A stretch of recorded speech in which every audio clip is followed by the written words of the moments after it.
Hi, welcome to my channel. I'm Megan. I'm a BACP registered therapist here in the UK, and I work with women in pregnancy and motherhood. And as part of my work, I work with clients who are still struggling after having a difficult or traumatic birth experience. And this is the second video I'm making for YouTube on birth trauma. In the first video, I covered what birth trauma and PTSD are, how they may show up for you, and also why they happen.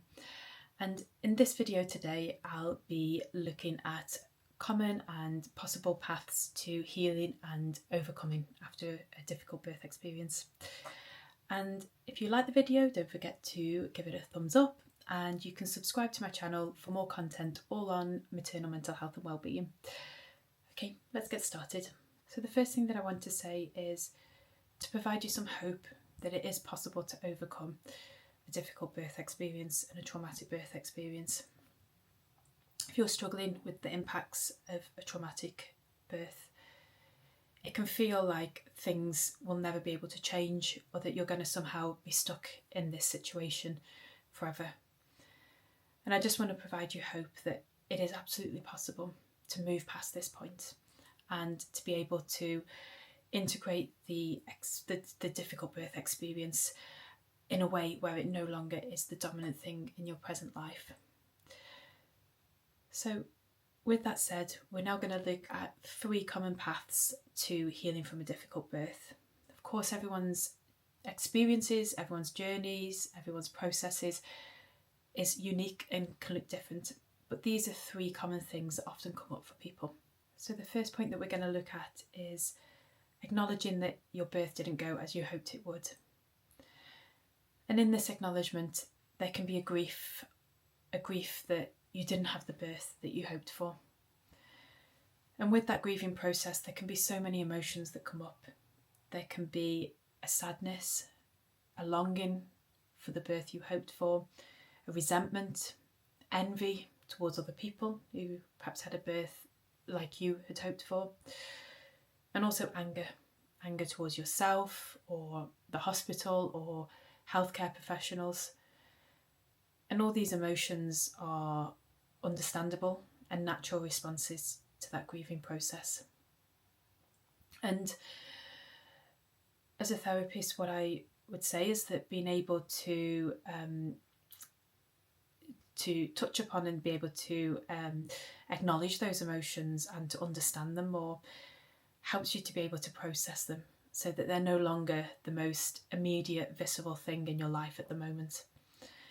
And ways that you can do this include journaling about your experiences and being able to acknowledge those emotions and explore them more.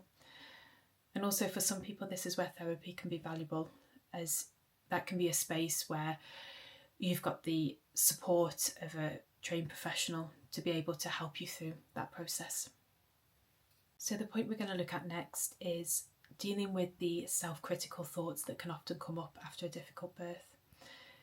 And what can happen here is when the expectations that we have don't meet the reality of the birth, it's really easy for our minds to fill in that gap and think that it must be something personal or a personal failing that has caused this to happen.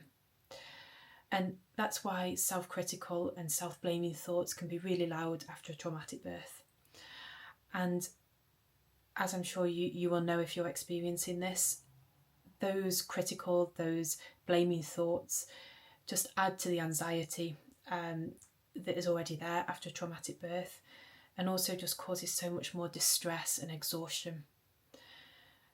And what the step here to take is to be able to start building a different way of relating to ourselves. So this is where developing a more compassionate self can be so valuable.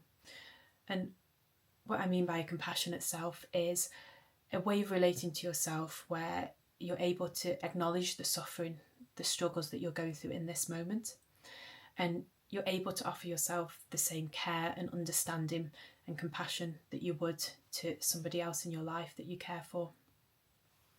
And the aim, the idea here is that we can slowly start to build that compassionate self, and then over time that voice becomes louder than the critical voice.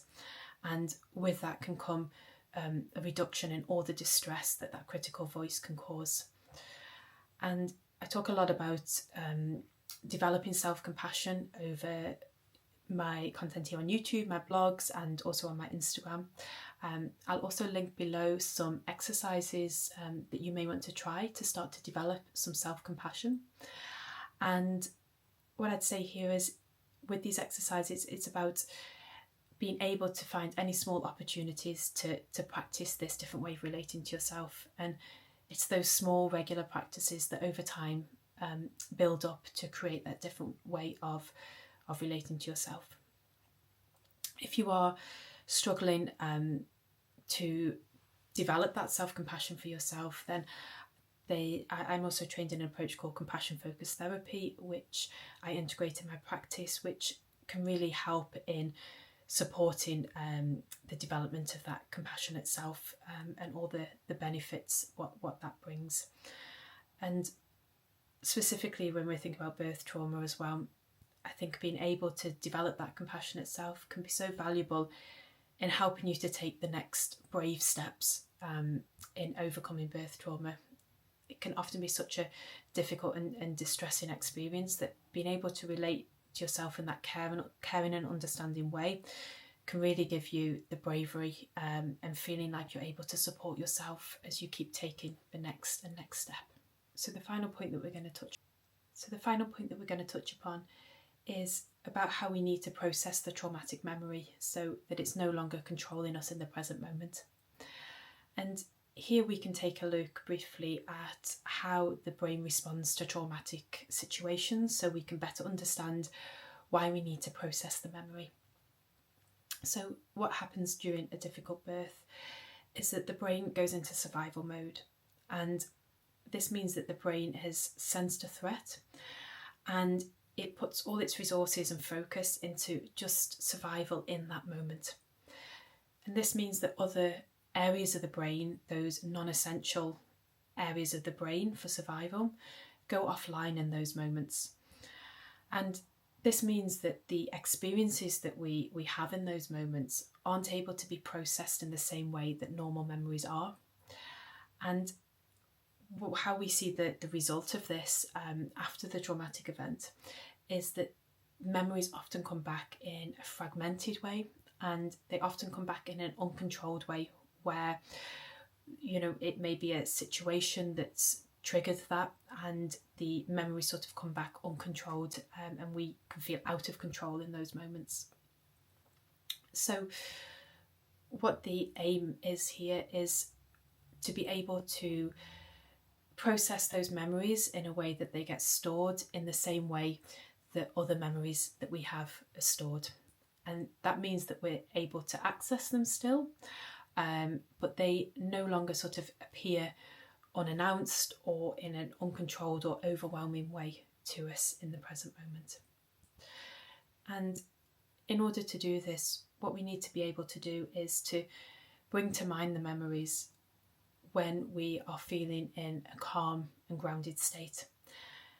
And in this state, our brains are fully online and we're able to go through that processing.